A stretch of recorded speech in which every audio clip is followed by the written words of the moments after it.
Hi everybody, welcome back to our channel, LifeSnapShot. Evelyn, Greg Mutley here from Australia. Appreciate everybody dropping by. So how's your 2025 going now after the election? Anybody got any thoughts about that? I've got plenty that I talked about before the election. So chuck a comment down below, tell me how you're going. But today I wanted to bring you up on a couple of things that I've invested in the last 20 years, which is real estate. But also this house as well that I bought back in 2018. I'm going to chuck up a graph so you guys can play along, and you can make your own assessment. You can take these figures, but they're only from this area. Okay, they're only a very small area here.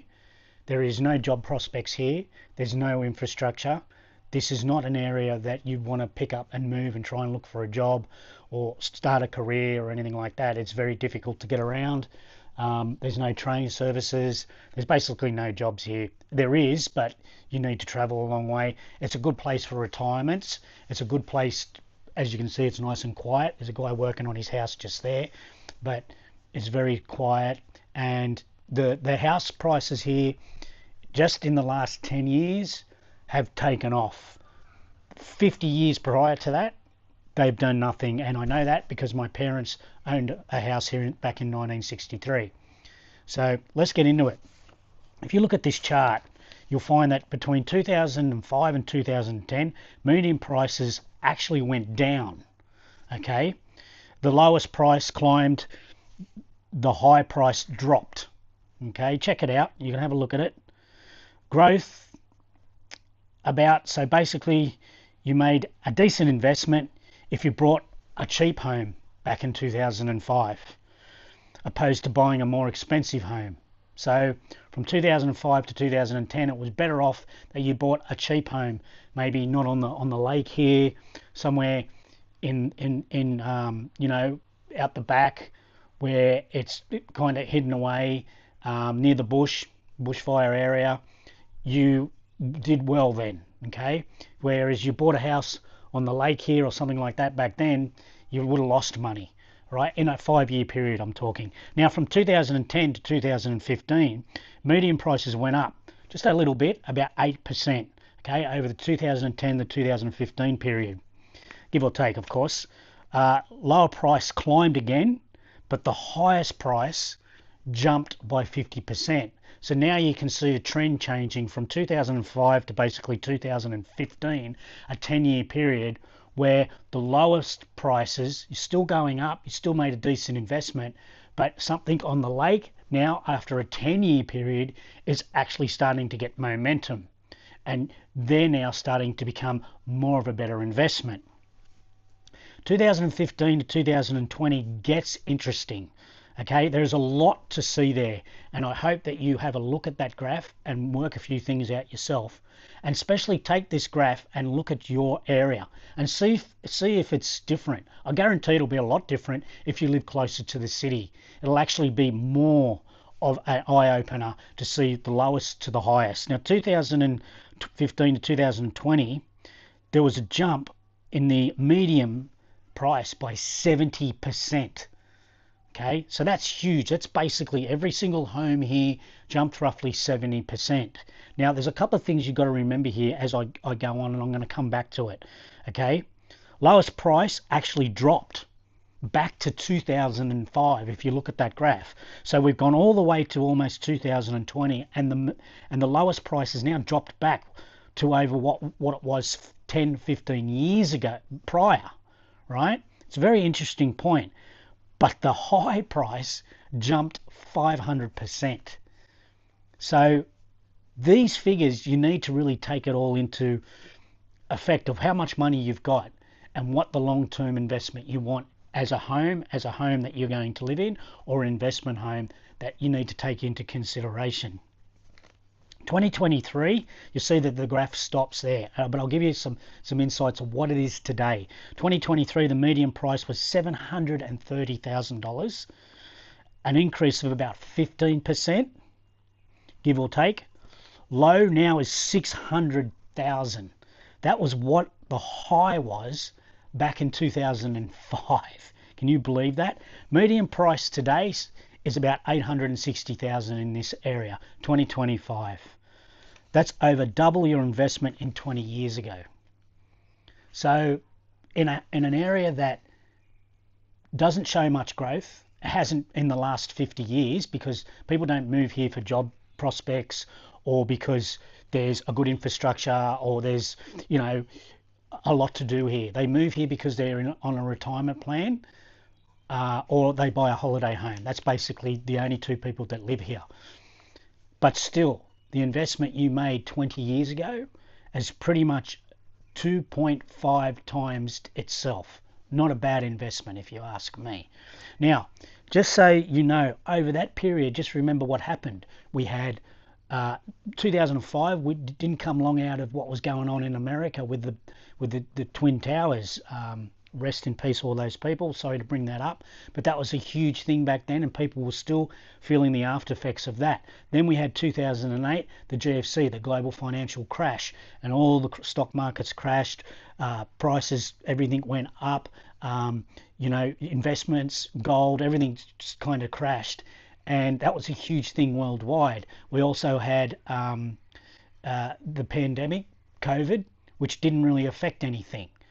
Okay, so there was some huge significant moments, not to mention what was going on around the world when it comes to wars and people picking on each other and stuff like that. That also does affect things like this, the economy, you know, where you live, what country you think to live, what you invest in, all those sort of things. So since 2008, I bought this place for just over $1 million.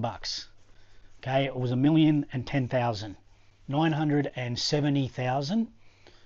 I offered, he took it, and it was 38,000 in stamp duty, and about $2,000 or so in legal fees, you know, all that sort of stuff, the lawyer and that. So it worked out to be $1,010,000. I've got offers today. All right, sorry, not offers today. The last offer I got was just before Christmas of last year. I've actually had people knocking on the door here. I know it's actually rude, knocking on the door. I've had real estate ring me. They roughly ring me every 4 to 6 months saying, you want to sell, you want to sell, do you want to sell? I've had offers of 1.7. In 6 years, this house has gone up roughly about $100,000 per year. I can't stress this enough when I say to people, if you want a sound future for your family, you want to see a light at the end of the tunnel, then real estate's the go. Yes, as you can see, look at that graph, there's times when your real estate drops off. And where, like I said, this is not a good investment area. It's not. Okay, when it comes to investment areas, this area is probably at the bottom of the list. So when you look at areas that are closer to Sydney, closer to major cities, closer where they've got train stations and you can get around, and more supermarkets and places that are open 24 hours and all those things, those things that people want, I guarantee that the figures are much different. They're much better for buying a home. There'll be more of a growth period than what we've got here down here, being almost 250 kilometres away from Sydney. So that's something to think about, everybody. I've said this and I said this, I'll say it again and I'll keep saying it. You got to invest 3 things in your future: real estate, minerals, gold, silver and stuff like that. Okay, and cash is last. The reason why I say cash is because it's a good bargaining tool. Okay, so real estate, gold and silver, 100% you got to do those, and then a little bit of cash in the bank, just so you've got a little bit of leverage when it comes to, say, buying a fridge or stuff like that. You know, stuff where you can say, oh, I'm going to pay cash. You know, I want to pay cash, and usually you can get yourself a better deal. But the 2 first things, real estate, gold and silver. That's what you've got to invest in, 100%. You've just got to get in there and do it. And even though you're going to go backwards for a couple of years, everyone did it. I did it. I went backwards huge. One of the houses I owned, I doubly paid for it. Okay, I paid the interest on top of the house, and at one stage there, I went for a good 5 years just paying interest. I got nowhere. But then the next 5 years, I absolutely smashed it. It was worth the wait to get to the next 5 years. And then now the house is worth 4 times what I paid for it. And I own it. So it's a good investment. Don't worry about your big TVs, your mobile phones, your beautiful furniture, your $100,000 cars. Forget all that stuff. Invest in real estate. You'll do okay. You'll go through a rocky period, but you'll do okay, in my personal opinion. Remember, I am not a qualified professional. I'm not a financial advisor. I'm just telling you the facts of my life and how I did it and what the outcome was. That's it. Before I go, thanks everybody for the support, the comments, the likes. We really appreciate everything that when you talk to us, you integrate with us. It's awesome. We love it. Appreciate everything. All the best. Look out for the next one. We're going to the snow soon. We're about 3 weeks away. So cool. We're going to go check out some more op shops. We'll get our eBay up and running, which is really, really cool. Our eBay is going actually quite good. I might do a video on it. Our term deposits are absolutely tanking. They're pathetic. But gold, silver, and real estate are going great. So all the best. Thanks for watching. Take care. See you on the next one.